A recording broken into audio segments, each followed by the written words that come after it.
Corazón, Blue Corazón, Corazón, Blue Corazón,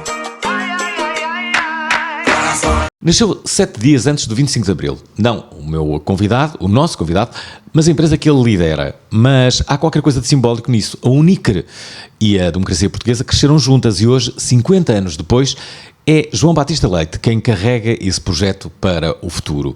No mundo onde pagamos com o pulso, com o telemóvel, com um piscar de olhos quase, ele é a pessoa que decide como é que o dinheiro, ou o que resta do conceito, circula em Portugal. 50 anos de história, 91 milhões de produto bancário e uma pergunta que não sai da agenda. Num país que inventou o multibanco e o mostrou ao mundo, estamos mesmo a aproveitar o que temos?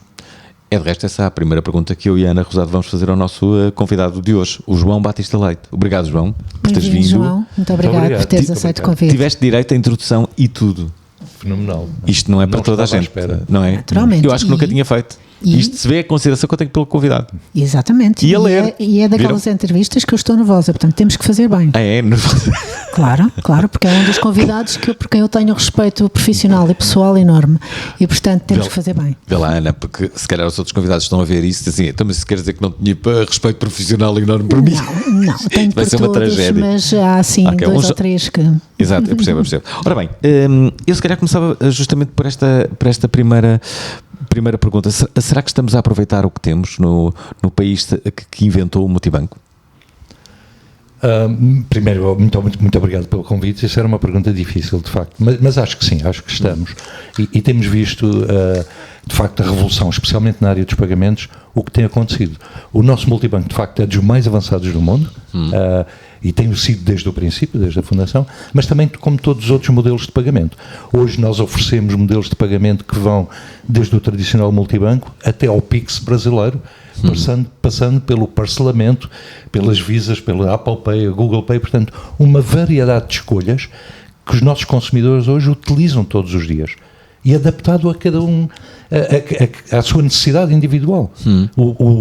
Os pagamentos de pagamento de serviços à distância, por exemplo, é uma coisa que os portugueses adoram, porque dá-lhes segurança, dá-lhes confiança, permite às empresas fazerem reconciliações, portanto, consegue otimizar, e nós conseguimos otimizar todo o processo, com um processo de pagamento muito simples. Portanto, acho que sim, acho que Portugal tem aproveitado bem, e vai continuar, não tenho dúvida. João, a ideia que tem é que os sistemas de pagamento, obviamente, são cada vez mais seguros, não é? Porquê é que não se adota um sistema muito parecido com estes sistemas que se usam para pagar, por exemplo, para as pessoas votarem? Percebe a minha pergunta? Percebo a pergunta. Que era com o mesmo nível de segurança e fiabilidade. Porquê que não é possível?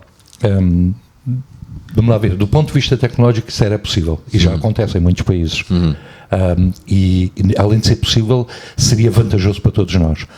As razões pelas quais ainda não adotamos parece-me são razões políticas política para estar a responder. Ok. Mas a tecnologia está lá, seria possível, seria desejável e teria vantagens para toda a gente. É regulatório, o motivo pelo qual não o fazemos, não é? Falta enquadramento legal. É a vontade de... Sim. Posso fazer uma pergunta agora? Claro. Não, é que estás entusiasmado a fazer perguntas. Claro, o tema dos pagamentos entusiasma-te. João, a tua carreira começou em Angola. Eu tive o privilégio de saber alguns pontos daquilo que foi a tua carreira.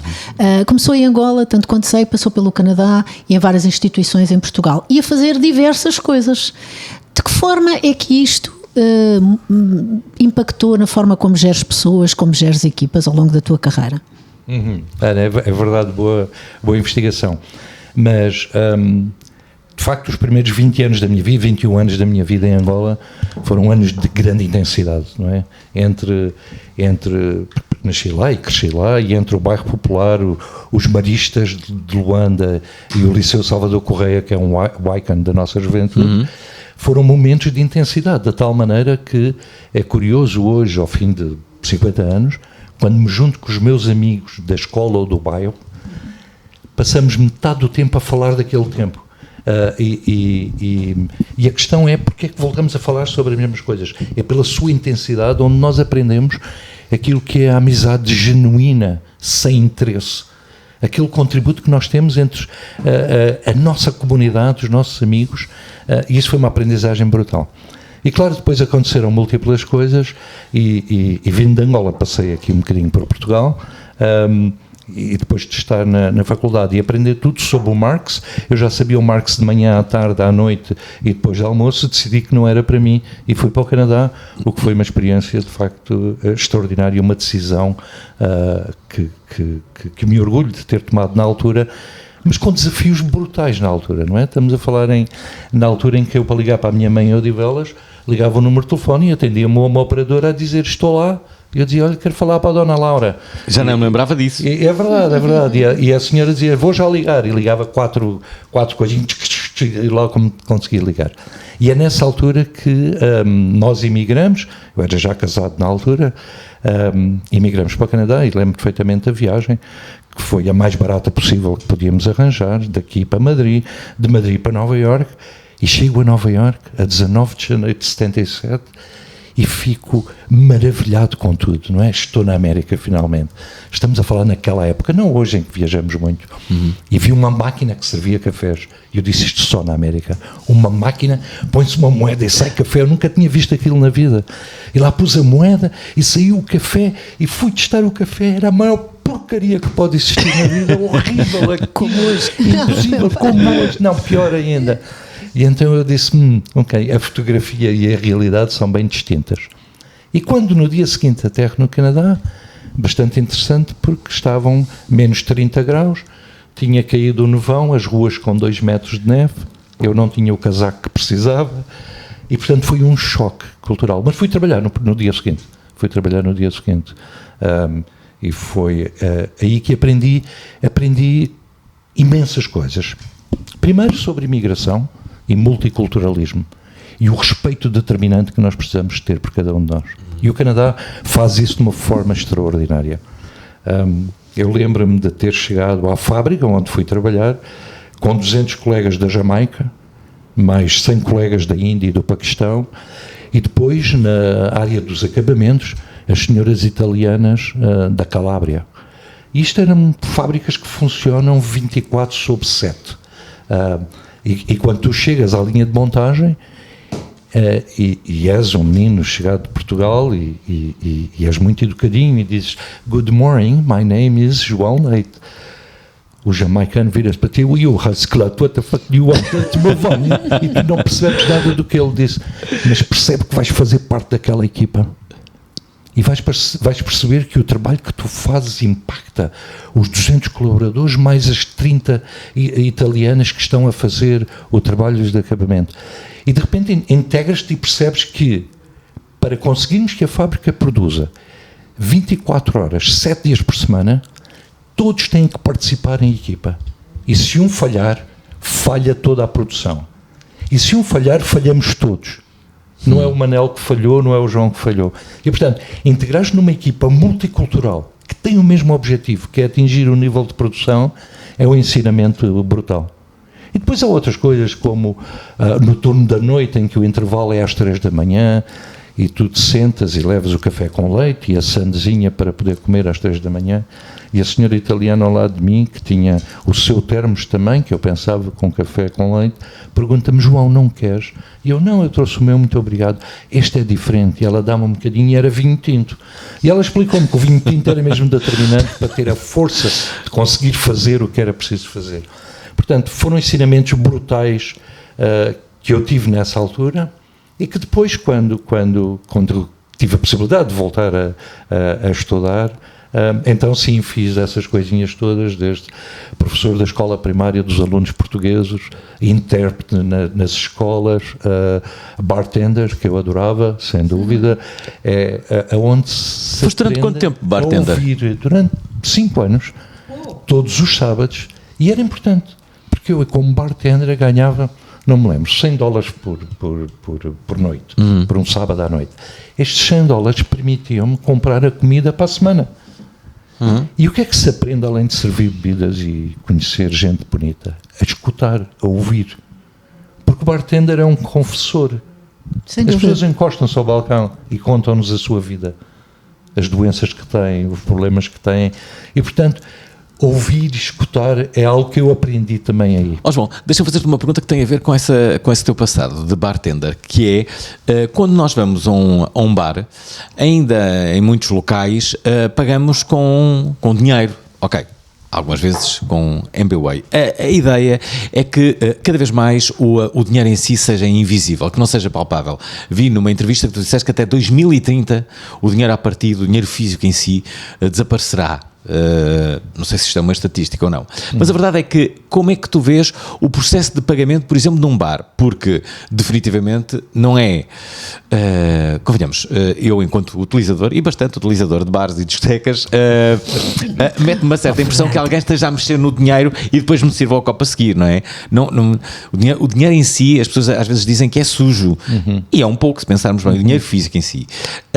Como é que tu vês o futuro do dinheiro e o facto de ser invisível, de ser quase usando vários métodos, deles de reconhecimento facial, por exemplo, não vai fazer com que as pessoas, ao não pensarem no dinheiro físico, que deixem de ter essa essa percepção do dinheiro em si, de onde é que fica a ética no meio disto tudo? Percebes a minha pergunta? Sim. Pergunta mais longa de sempre. Sim. Não. É verdade. Mas já hoje, quando apanhamos o Uber, não é? Que é o grande exemplo de todos, nós nem nos lembramos que temos que pagar. Nós chamamos Uber, entramos no Uber e saímos do Uber. É verdade. E eu acho que o futuro do bar vai ser exatamente isso. Um dos nossos clientes, um dos nossos grandes parceiros, abriu uma loja em 2021, cashless. O que é que ele faz? Só vende bebidas. É um bar em Cascais que só vende bebidas. Mas é tudo cashless, ele não precisa de dinheiro, não precisa de moeda. E como é que eu pago? De uma forma muito transparente. Com o meu contactless, com o meu telefone, com o meu watch, com o meu Apple Watch, com aquilo que eu entender de uma forma natural. Mas nós estamos a ver experiências, e há algumas empresas aqui a fazer, e temos várias experiências, em que basta eu entrar e sair com o produto e está pago. Não preciso de me preocupar. Portanto, esta ligação ao dinheiro, que hoje em dia... nós temos 50 euros no bolso e estes 50 euros duram meses e meses e meses, porque de facto estamos a pagar tudo digital, vai cada vez ser mais profundo, vai ser cada vez mais habitual, vai ser normal. O nosso objetivo é transformar a forma de pagamento mesmo muito simples. Mas isso não altera a nossa relação com o dinheiro? A ideia que eu tenho é que quando nós pagamos em dinheiro físico, parece que nos custa mais, parece que aquilo é mais caro, não é?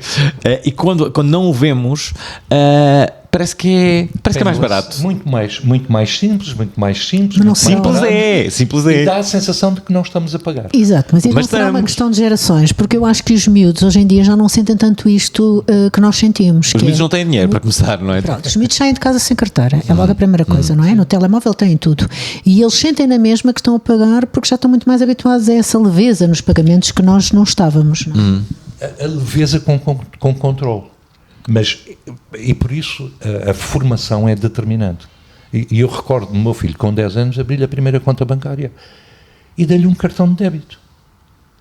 E, portanto, para ele começar a criar uma relação, e dei-lhe a mesada, para ele começar a ter a noção do que é ter um cartão, de que é gerir o seu dinheiro, de que é ter uma mesada que é limitada e que é finita. E, portanto, nós também temos que entender isso. Então, e o porquinho mielheiro? O porquinho mielheiro... Qual é o novo porquinho mielheiro? O que é que se dá aos miúdos? A conta bancária e o extrato semanal. É um porquinho mielheiro já diferente. Aliás, tem que haver um novo porquinho mielheiro. Não é diferente. Nos anos 60, quando o Banco Montepio era muito famoso por criar a conta jovem, conta, não é? As pessoas da minha idade todas tinham uma continha no Montepio geral. Eu tive uma continha, tive uma conta jovem, agora que me lembro. Porquinho, não é? Pois é. É o fim do porquinho? Vai criar outras formas, vai ter outras formas, vai ter um porquinho digital. É o porquinho digital. É o porquinho digital. Aliás, como o cãozinho que eu dei ao meu neto este Natal, é o cãozinho digital que tem uma capacidade de programação que ele começa por ensinar o cãozinho a dar de um lado para o outro, mas depois por blocos consegue programar e que o cão faça outras coisas. Portanto, esta parte da formação da nossa juventude é determinante para poderem ter esta relação com o dinheiro. Porque quando era com o dinheiro físico, e quando eu cheguei ao Canadá, por exemplo, que tinha 0 euros ou 0 dólares, todas as minhas despesas eu registava no meu caderno. 5 cêntimos para o café, aquele café miserável, 10 cêntimos para hambúrguer. Eu registava e ao fim do dia sabia quanto gastava. Portanto, hoje eu consigo fazer isto de uma forma digital e ter aqui a cultura de gerir aquilo que eu tenho com os limites que eu tenho. Mas sim, a relação com o dinheiro físico vai ser cada vez menor. Aliás, esperamos este ano que a Comissão Europeia finalmente aprove a regulamentação que regulará aquilo que é o euro digital, e o euro digital vai alterar a forma que olhamos para o dinheiro. Não será diferente de eu ter os 10 euros no bolso, vou ter os 10 euros numa wallet digital emitida pelo Banco Central. E estas alterações estão a acontecer já todos os dias. De maneira, com esta aprovação do euro, que eu espero que aconteça este ano, temos expectativa que nos próximos 2, 3 anos, de facto, possamos usar o euro digital de uma forma quase normal e regular e vulgar. João, toda a gente se queixa da regulamentação na Europa, que é demasiado lenta quando comparada com outros continentes. Sim, é verdade, e vamos continuar a queixar. Mas queixar, de facto, não resolve nada. O que nós temos que fazer é influenciar. E temos também essa responsabilidade de influenciar a regulamentação. E depois, quando ela aparece, temos que adaptar. Não vale a pena, e com as minhas equipas ao longo dos anos temos essa discussão sempre. Cada vez que alguém vem chorar sobre leite derramado não vale a pena, como sabemos. Nós temos é que adaptar e adaptarmos à legislação. Somos mais lentos, aparentemente, porque, como alguém diz, os americanos fazem, os chineses decretam e nós andamos a legislar. Não é bem verdade, e por isso também nós temos hoje um sistema europeu bastante regulamentado. Todos nós nos queixamos do exagero da regulamentação, mas o facto é que nos vamos adaptando e conseguimos crescer também com isso. Portanto, vamos focar na solução e não no problema. Deixa-me só dizer que estamos em mais um episódio de Blue Corazon, o podcast oficial da Ask Blue. O nosso convidado de hoje é CEO da Unicre, chama-se João Batista Leite. João, no regresso a Portugal, trabalhaste então na área de consultoria, na ex-Anderson Consulting, atual Accenture, onde tive também o prazer de me cruzar contigo pela primeira vez. Passado todos estes anos, e já que estamos na Ask Blue, não é? Uma consultora que é relativamente recente, como é que tu, agora do lado de quem compra serviços, vês a consultoria, dado que o conhecimento está à distância de um prompt neste momento? Sim, excelente pergunta. De facto, quando eu regressei a Portugal, estive ali uns anos na Anderson Consulting, e foram anos gloriosos, como te recordas, porque estamos a falar do início dos anos 90, onde a banca sofreu grandes transformações. E eu tive a sorte de participar nisso, em muitos dos bancos que ainda por cá estão. E éramos consultores que trazíamos valor, porque de facto transformávamos o banco. Os bancos tinham vindo de uma época de nacionalizações, começaram-se a privatizar no fim dos anos 80, e quando nós aparecemos na Anderson Consulting na altura, agora o Accenture, aparecemos de facto para fazer a diferença na maior parte dos bancos onde nós fizemos, desde a transformação dos sistemas tecnológicos até à forma do atendimento. Eu recordo-me de darmos formações sobre como atender sem ter o cigarro na boca. Naquela altura era muito normal. Anos 90. Genial. Nos anos 90. Anos 90 nós atendíamos a fumar o cigarro, e então tentávamos explicar como é que isso se podia fazer de uma forma elegante. E os consultores continuam a ter um peso relevante. E sim, o conhecimento hoje está, como dizes, com um clique e um prompt temos grande parte do conhecimento, e portanto já não há grande escassez de conhecimento, mas existe uma escassez enorme de discernimento, eu diria. Ou seja, o consultor não pode vir dizer o que fazer, o consultor tem que se apresentar, fazer e partilhar com aquela ambição. É por isso que hoje a maior parte dos meus projetos com consultores é com base em resultados. Eu não quero saber quanto é que me vais cobrar. 100 euros, 200 euros, 500 euros, não me interessa absolutamente nada. Vamos atingir o objetivo conjunto e aquilo que ganhamos, partilhamos o resultado. E tenho histórias fabulosas sobre isso. Uma? Um consultor a determinada altura, num grande banco, nós tínhamos uma despesa em telecomunicações na ordem dos 9, 10 milhões de euros anos. E decidimos fazer com este consultor um projeto de reformulação e de renegociação. Objetivo, reduzir 2 milhões de euros por ano. Bem. E ele receberia um prémio com base neste resultado, indexado a este resultado. O projeto correu tão bem, fomos tão brilhantes, nós, a empresa, o banco e o consultor, que em vez de 2 milhões reduzimos 4 milhões e meio. Anual recorrente para os próximos 10 anos. O consultor, em vez de ganhar 200 mil, ganhou 1 milhão de euros. Por acaso ele comprou o Mercedes logo a seguir, mas custou alguma coisa pagar aquele 1 milhão? Absolutamente que não. Foi um resultado que superou todos os objetivos e um resultado de retorno brutal. Quem é que ganhou? A organização e o consultor. Portanto, é aqui que o consultor tem que se posicionar, é a partilhar, não é a dizer como se faz, mas sim a fazer com o cliente e a partilhar os resultados. E, já portanto, agora, continuarão a ser muito relevantes neste aspecto. Já agora, o que é que acontece se o sistema financeiro europeu ficar dependente de infraestruturas externas? De infraestruturas externas, já hoje estamos. Externas, estamos a falar dos Estados Unidos, Sim. que domina grande parte disto, é verdade. Quase em absoluto, não é? Sim, Quase. praticamente. Visa, Mastercard, Amex, Tudo os Estados Unidos. De pagamentos. Mas também os grandes modelos da AI dependemos dos Estados Unidos. Muito bem, nós temos que precisar de nos adaptar a todo este movimento. Não vale a pena continuarmos, e vamos continuar a tentar criar um sistema de pagamentos europeu, que andamos há 30 anos a tentar fazer isto. Acho que agora há alguns indícios, queria dizer, com os projetos que estamos a ver de interligação dos sistemas locais de cada um dos países, que podem vir a levar a um sistema uniforme europeu. Mas eu não tenho que estar preocupado com isso, eu tenho que estar preocupado com a eficiência e eficácia que as empresas e os governos podem ter. E se eu tenho que copiar coisas americanas, vou copiá-las. Eu não tenho que estar dependente, nós estamos num mundo global. Há coisas que nós precisamos de criar e que estão a fazer uma falta enorme, como entidade digital única, por exemplo. Isto é um passo que a Europa tem que dar, porque torna mesmo difícil identificar quem é quem no mundo digital. E este é um aspecto que não vejo muito pouca gente falar, mas que me parece determinante. Se nós conseguimos resolver este problema, conseguimos identificar quem somos, aonde somos e como podemos gerir.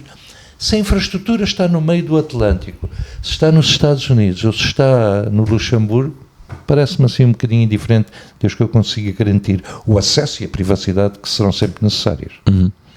Certo. Menos relevante do que a entidade digital única, pelo menos. Exatamente. Não é? João, ao longo da tua carreira tu estiveste envolvido em muitos projetos de transformação, quer de merger and acquisition, mas também alguns de decisão que têm toda uma natureza diferente, não é? O que é que gostarias de nos dar como insights desses projetos de natureza diferente, as diferenças e quais são os fatores críticos de sucesso para gerir esse tipo de projetos? É verdade, Ana. Eu já costumo dizer que já estive envolvido em mais de 8 ou 9 fusões de grandes bancos em Portugal nos últimos 20 ou 30 anos. E nós sabemos que há ali algumas lições a aprender. Okay? Primeiro é que não é só tecnologia. Estamos a falar de processos e de pessoas. E em tecnologia há decisões que são fundamentais. E aí é decidir qual é o meu target. E não fazer cherry pickings, que é a pior coisa que se pode fazer. Mas esta é uma decisão que tem que ser tomada pela liderança do tema. Quem lidera tem que tomar esta decisão, qual é o meu destino e decidir isso. E em cima destes sistemas vêm os processos. De maneira que o terceiro problema, que é de facto o mais complexo, são as pessoas.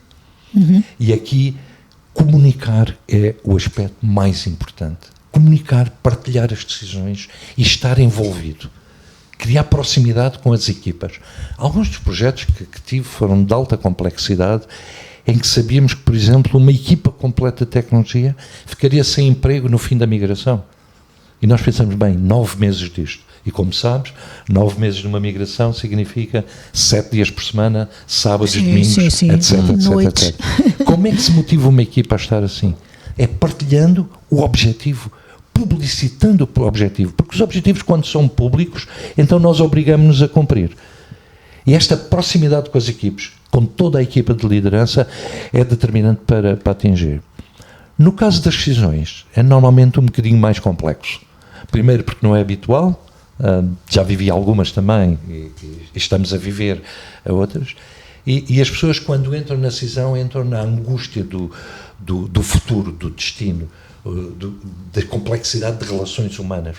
E aqui, novamente, é a proximidade daqueles que são conhecidos como líderes, com todas as equipas, com uma comunicação constante de objetivos, e por isso nós fazemos as nossas reuniões de seguimento de projeto. Muitas vezes sabemos que é à sexta-feira à tarde, quando toda a gente já está pronta para ir para casa, então passamos a tarde toda a discutir cada ponto, mas com toda a equipa, olhos nos olhos, e esta participação intensiva de toda a gente ajuda, de facto, a conseguir atingir objetivos. João, cada vez se ouve falar mais do Agentic AI, não é? Imagina que surge uma empresa 100% gerida por um Agentic AI, sem CEO humano, começa a ganhar mercado. A minha pergunta é, o que é que tu fazes primeiro? Compras, combates ou aprendes? Aprendo, número 1. E essa empresa não vai ter sucesso. Essa empresa não vai ter sucesso. Aprendo. Vamos aprender, porque de facto já vimos N experiências que estão a acontecer hoje. Eu diria, há 12 meses atrás teríamos uma conversa diferente. Estes 12 meses novamente, o último ano voltou a criar aqui tecnologias de fundo e de experiências profundas com agentes de AI que nos permitem antever o futuro. Não é? Eu acho que ainda não estamos ao nível de maturidade de dizer que isto vai ser a explosão nos próximos 6 meses, mas de facto o crescimento tem sido brutal. Nós precisamos de aprender ainda mais e dentro das organizações que as pessoas aprendam, cada um se capacite dos skills necessários para poder gerir uma empresa desse género. Deixa-me fazer uma pergunta sobre cibersegurança. Costuma-se dizer que a cibersegurança não é um problema de IT, mas de comportamento. Numa era de deepfakes perfeitos, como é que tu preparas a tua equipa para desconfiar do que parece ser, por exemplo, uma ordem direta por um vídeo teu? Fazemos isso de uma forma constante. A cibersegurança na UNIC é um tema de sobrevivência, é um tema base da estrutura. Sim, claro. Não é uma contingência, é o dia-a-dia. De maneira que nós fazemos treinos permanentes de toda a equipa, de todos nós. O nosso plano de ciber vai de Ásia, desde a infraestrutura até ao comportamento humano, porque aí a grande falha continua a acontecer é no comportamento humano. E o número de e-mails que nós recebemos hoje, com ordens minhas diretas à diretora de recursos humanos, ou ordens diretas minhas ao diretor financeiro, e eu acho bastante interessante a forma como eles já reagem, já nem me avisam, deitam fora e ignoram.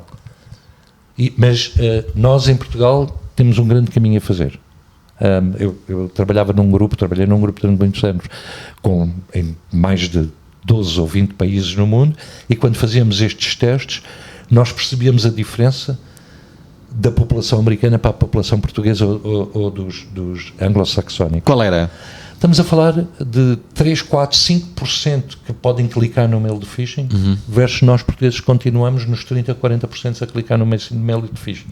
Portanto, curiosidade. Esta formação... Muito interessante isso. Esta formação é determinante nós continuarmos a dar formação e reeducação àqueles que já estão connosco há muito tempo. Isto é, a fraude na Europa é superior por causa disso nos Estados Unidos, por exemplo? Do ponto de vista de engenharia social, os números parecem que sim. Do ponto de vista de infraestrutura de pagamentos, não. Somos dos melhores e mais avançados. E Portugal, dentro da Europa, um dos melhores. Nós adotamos os cartões com EMV, com o chipzinho, muito antes dos Estados Unidos. Os Estados Unidos ainda usam bandas magnéticas, em muitos casos, o que torna a fraude muito mais fácil. E temos mecanismos de proteção, aqui em Portugal, com a infraestrutura única da Paywatch na CIBS, que permite, de facto, nós estarmos muito bem posicionados nesse aspecto. Já agora, o que é que ainda não sabes fazer que gostarias? Ou o que é que ainda não se sabe que poderia ser interessante saber fazer no futuro? Bem, há várias coisas que eu aprendi nos últimos anos, como, por exemplo, quando fiz 60 anos, fui aprender surf. Ok. Parece-me ambicioso. E foi fabuloso. Depois mudei para bodyboard porque surf era muito violento. Percebo. Okay. Tentei aprender a cantar. Também não resultou. Não deu. Mas, quando eu utilizo as ferramentas de AI e me ponho a cantar, é de facto espetacular. Sou mesmo muito bom aí. descobriste o autotune, foi isso?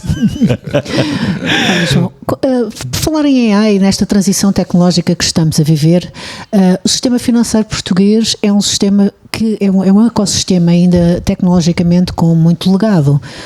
Muitos sistemas ainda construídos no velhinho COBOL, com algumas limitações. Como é que tu vês a transição tecnológica, esta transição tecnológica no sistema financeiro português? Ana, uma excelente pergunta, e é um desafio brutal que o sistema financeiro português e mundial tem. Não é? Grande parte da infraestrutura e dos processos mais robustos são de facto feitos em COBOL, e há poucos especialistas hoje no mercado. Mas há alguns bancos ainda a correr Assembler. Assembler é a linguagem básica dos computadores mainframe, que grandes bancos ainda dependem disso. E novamente há muito poucos skills no mercado. Aliás, pode ser uma alternativa para a minha reforma, e programar novamente em Assembler e COBOL será um gosto. Eu junto, mas eu não vejo isso como um tema. Estes sistemas robustos continuam a ser robustos. A questão é ter a capacidade de encapsular estes sistemas para poder criar métodos mais ágeis de inter-relação com os clientes e com os utilizadores. Esta capacidade de gerir a tecnologia desde aquilo que é o legado, e eu não quero olhar para o legado do aspecto negativo. Certo. O legado é bom, o legado calcula bem os juros, debita e acredita corretamente, é robusto, é fiável, trabalha 24/7. Eu tenho que ter a necessidade de ter arquiteturas de sistemas e de dados bem robustas que me permitam, com as tecnologias mais ágeis, encapsular estes modelos e poder entregar estes modelos ao cliente final. Que assim não quer saber se lá por trás está um COBOL ou um Assembler ou um Fortran, ou seja o que for. Quer saber é o que é que lhe entrega e como é que é entregue. Portanto, o desafio aqui é como é que eu gero bem esta arquitetura de encapsular e entregar valor.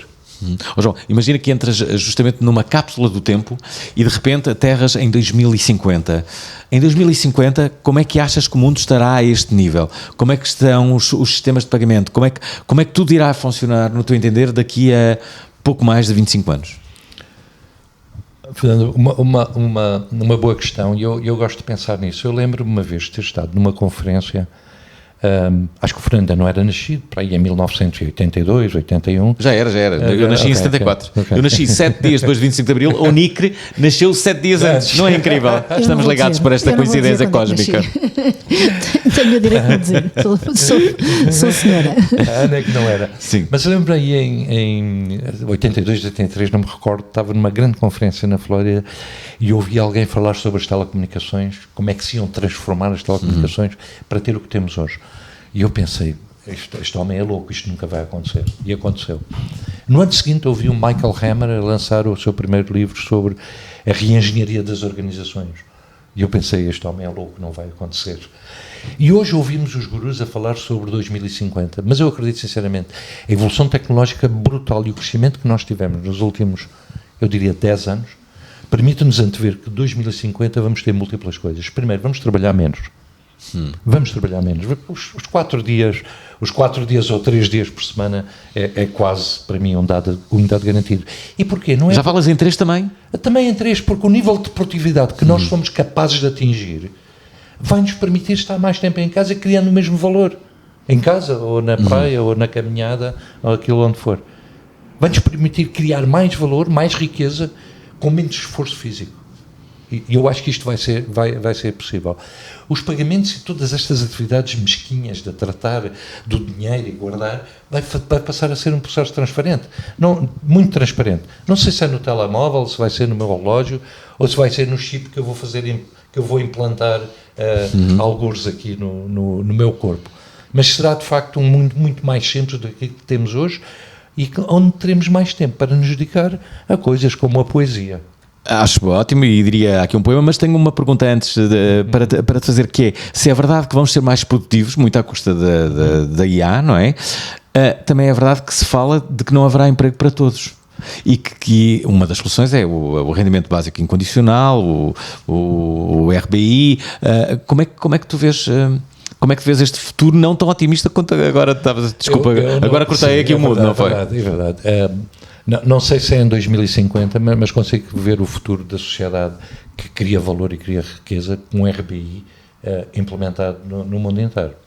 Não me custa antever isso a 200 anos, ou seja o que for. Parece-me que faz parte natural da evolução. Sobre não haver emprego para todos, eu não acredito. E vemos aqui em Portugal, não é? Estamos com emprego completo, full emprego, apesar de tudo o que nós fizemos e de toda a tecnologia que está aí. Mas não somos só nós. Nos Estados Unidos está a acontecer a mesma coisa e no resto da Europa. Portanto, os nossos empregos vão se adaptar, naturalmente. Vamos ter que adaptar, mas entrevistadores como o Fernando não serão substituídos por AI. Inigualável, isso é impossível. A capacidade será impossível, não é? Espera aí, deixem-me só dizer que vamos fazer aqui o último intervalo antes de voltarmos para a terceira parte desta entrevista com o CEO da Unicre. Estamos de volta para a terceira e última parte deste programa, onde estamos à conversa com João Batista Leite, que é CEO da Unicre. Não há 50 anos, há 50 anos foi gerada esta empresa, mas curiosamente entrou em 2019, em fevereiro, e passado quase um ano estávamos no meio de uma pandemia. Esta terá sido uma das contratações com pior timing de sempre. Ou não? Ou melhor? Penso que foi dos melhores. Penso que foi dos melhores porque, de facto... acho que todo o meu trajeto me preparou para este momento. E recordo-me que nós não criámos um comitê de crise. Nós dissemos, nós, como direção, vamos assumir a crise. E em conjunto, e à distância, e em presencial, e aquilo que foi acontecendo ali durante 2020, nós garantimos que o comitê de direção reunia todos os dias durante meia hora, para perceber o que é que era preciso fazer e dar toda a intensidade que era preciso. E foi nos momentos que eu, maior intensidade, quis impor às equipas, porque assim não pensavam na pandemia. Pensavam nas exigências que teriam. Vamos cá ver. E a pandemia também, de certa forma, terá sido um período extraordinário para assumir o dinheiro digital. Eu, por exemplo, no meu caso muito pessoal, comecei a usar o MBWay de forma diária. Eu sou hipocondríaco, portanto, a partir do momento em que eu percebi que não era bom mexer com o dinheiro, aprendi rápido a mexer com o MBWay. Sem dúvida. E como é muita gente, não? O Contactless foi o melhor exemplo. Nós fizemos campanhas, a banca, a Visa, a Mastercard, nós fizemos campanhas desde 2010. A Unicre lançou o Contactless em 2010 e fizeram-se N campanhas. E eu recordo-me perfeitamente, alguns em 2019, a Visa lançou uma grande campanha Contactless nos centros comerciais com billboards a dizer use Contactless e não sei o quê. E eu fui ao Cascais Shopping, coisa que eu detesto fazer, ir a centros comerciais, mas fui ao centro comercial e disse Contactless, eu tinha 5 coisas para comprar. Então fui a 5 lojas diferentes e em cada loja perguntava, posso pagar com Contactless? E a resposta era sempre não, nós não temos isso. Um ano depois, e portanto nós tínhamos cerca de 3, 4, 5, 6% das transações em Contactless. Com a pandemia, um ano depois, isto disparou para 75%. E hoje mantém-se nos 80%. 80% das nossas transações são feitas em contactless, porque nós nos adaptamos e já não queremos outra coisa. João, um projeto que queiras partilhar, queiras destacar, com impacto significativo no mercado português que tenhas feito ao longo da tua carreira? Giana, difícil, mas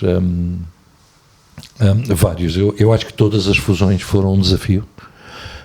Algumas das últimas fusões foram decididas em dezembro e eu reuni a equipa em janeiro, na primeira semana de janeiro, e marcamos o calendário para 9 meses depois. E ambas as vezes, os últimos 2 grandes bancos, fizemos em 9 meses e cumprimos os 9 meses. Mas eu acho que, com certeza aqui na Unicre, vocês a mencionavam o Parcela Já. E porquê o Parcela Já? O Parcela Já porque, de facto, foi a forma como uma instituição com 50 anos se juntou a uma fintech, usando uma infraestrutura nacional como a CIBS, e, nesta parceria conjunta de 3 ou 4 parceiros distintos, conseguir criar um produto que é único em Portugal, que é único na Europa, que é a capacidade de chegar a uma loja qualquer e num POS, numa maquineta do multibanco, conseguir colocar o cartão de cidadão e o cartão de crédito ou débito e pagar as prestações de uma forma, sem juros para o cliente final, de uma forma muito simples. Portanto, eu acho que isto altera a forma de pagarmos, altera o mercado e cria mercado em Portugal, mas que revela de facto que a capacidade de criarmos parcerias e trabalharmos em parceria é determinante para o sucesso das coisas que temos que fazer. Tu achas que os projetos vão evoluir para aí, cada vez com maior número de parceiros, juntando esforços e intelectualidade? Sem dúvida nenhuma. A criação de redes de parceiros, e por isso a Unicro, ano passado, por exemplo, criou uma unidade que se chama Parcerias, exatamente por isso, a criação de rede de parceiros que têm velocidades diferentes, que têm capacidades diferentes, e conseguindo juntar estes parceiros. Eu dou o exemplo da nossa solução de hotelaria. A nossa solução de hotelaria, que está em mais de 400 ou 500 hotéis de 4 e 5 estrelas, é única em Portugal. E conseguimos isto com um parceiro francês, que é a Monex, e um parceiro inglês, que é a Planet, juntamente com a Cibes, connosco e com mais um conjunto de parceiros. Juntar este conjunto de parceiros para entregar a um hotel uma solução integrada que facilita toda a gestão do hotel e que facilita a vida do cliente final, e sendo transparente que estão 4 empresas por trás, é determinante. Ou, melhor ainda, uma semana antes do Papa, o metro de Lisboa passou a ter contactless e tap to pay. Não sei se alguma vez tentaram comprar um bilhete para andar no metro, é preciso fazer um MBA, saber onde é que se levanta o tiquete. Hoje em dia não. Foi uma semana antes da visita do Papa que nós implementamos novamente com 4 parceiros no metro, trabalhar em conjunto para entregar ao metro a funcionalidade que hoje tem, que é eu passo com o cartão, entro e saio e não tenho problema nenhum. Portanto, sim, esta necessidade de constituir parcerias de skills, de velocidade e de conhecimento é determinante para o sucesso. Já agora, João, alguém com o teu percurso, sobretudo no setor privado, da altura sente o chamamento do setor público, nomeadamente o Estado, talvez para aplicar algumas das coisas que aprendeste no privado, no setor público. Sentes esse chamamento? Sim, por isso pus lá o meu filho. O meu filho, muito bem, deu 10 anos à causa pública e depois seguiu a vida dele e fez muito bem. E eu também sinto, e por isso hoje eu já dou o meu pequeno contributo. Eu sou membro da Assembleia da Junta de Freguesia de Carcavelos e Parede, o nível mais baixo possível da política, da hierarquia política, mas é a forma que eu tenho para dar o meu pequeno contributo e acho que fico por aí. Já implementaste alguma ideia tua em Carcavelos? Já deixaste o teu cunho pessoal? Ainda não. Tenho dado contributo aqui e acolá, na Junta de Freguesia, mas o meu objetivo é mesmo poder ajudar o mais possível. Já agora, como é que vês a decalagem, muitas vezes, que existe entre as pessoas mais novas e mais velhas, sobretudo as mais velhas, em relação ao sistema digital? Como é que vês essa dificuldade, muitas vezes, das pessoas mais velhas em pagarem com o digital? Uma diferença muito grande que temos assistido, não é? E a adoção aliás, eu digo, o TikTok, e nós temos a mania que o TikTok é para os jovens. Os mais idosos, os mais idosos de 80 anos, 90 anos... Sim, está a acontecer, já estão nas redes digitais, já estão a fazer pagamentos. Mas quando eu vou ao Pingo Doce, eu também já vejo grande parte das pessoas a pagarem com contactless. Portanto, o nível de adoção, desde que seja simples, eu acho que quebra as barreiras geracionais. O simples faz toda a diferença, de facto. Eu tenho exemplos na família de gente muito mais velha que diz, é mais fácil, eu não preciso de saber o código, portanto é mais fácil. Exatamente. E que usa o contactless. Eu acho que a tecnologia permite quebrar estas barreiras Sim, geracionais. sem dúvida. Se tiver muito aquela coisa de temos que nos pôr nos pés de e achar as soluções tecnológicas base para isso. Posso fazer uma última pergunta, Fernando? Sim. Vamos a isso, já vamos logo, Vamos lá. já vai longa, Estamos a acabar. Interessantíssima. Um conselho teu, João, para os jovens, os que estão agora a iniciar as suas carreiras profissionais, quer seja na consultoria, quer seja no mercado financeiro. Eu dou o conselho que sempre dei aos meus filhos e estou muito orgulhoso do trajeto de um e do outro, como é natural. Play hard, work hard. Eu acho que o nosso foco, eu sei que dá a impressão que hoje as gerações mais jovens estão mais preocupadas na sua vida pessoal do que na vida profissional. Eu para já não discuto esta coisa entre balancear a vida pessoal e profissional, não existe. Recomendo, vamos integrar as duas. E outra coisa era, tenham ânsia de aprender. Eu, ao longo da minha vida, dos últimos 50 anos profissionais, dedico sempre, todos os sábados ou domingos, 2 horas por dia, para estudar um tema que eu falei durante a semana e que eu não aprendi. Portanto, a ânsia de aprender, a ânsia de estudar, o detalhe, tem que ser algo que está permanente. Portanto, work hard, play hard e estudem na faculdade, em casa, aonde for, mas aprendam a matéria que estão a tratar. Qual foi a última coisa que aprendeste nessas 2 horas que dedicas? Agentic AI. Uma boa discussão de Agentic AI comigo próprio durante 1h30 no sábado. Porque, de facto, estão a começar a acontecer. A Unicre está a começar a experimentar, a capacitar as equipes, a criar modelos de governação, mas é este o momento de estudar antes de começar a fazer. Já agora, a última pergunta, são duas perguntas. Uma é, se pudesse eliminar uma palavra do vocabulário corporativo português, qual é que seria? E que ideia lançarias para o futuro, para pensarmos todos? Difíceis. A palavra era mesmo 2 palavras, era grupo de trabalho. Eliminavas o grupo de trabalho? Grupo de trabalho não dá. Aliás, como um colega nosso na Unicre diz, o cão com 2 donos morre de fome. O grupo de trabalho eu eliminava. Vamos focar. Então, e uma ideia para o futuro? Para pensarmos, uma ideia que possa parecer viável num futuro com a tua área do dinheiro, dos pagamentos, alguma que te surge e que tu pensas que pode ser uma inevitabilidade no futuro? Eu acho que o desaparecimento do dinheiro é inevitável, como aconteceu com as conchas há 600 ou 900 anos, ou lá o que é que foi. Até 2030 não há dinheiro?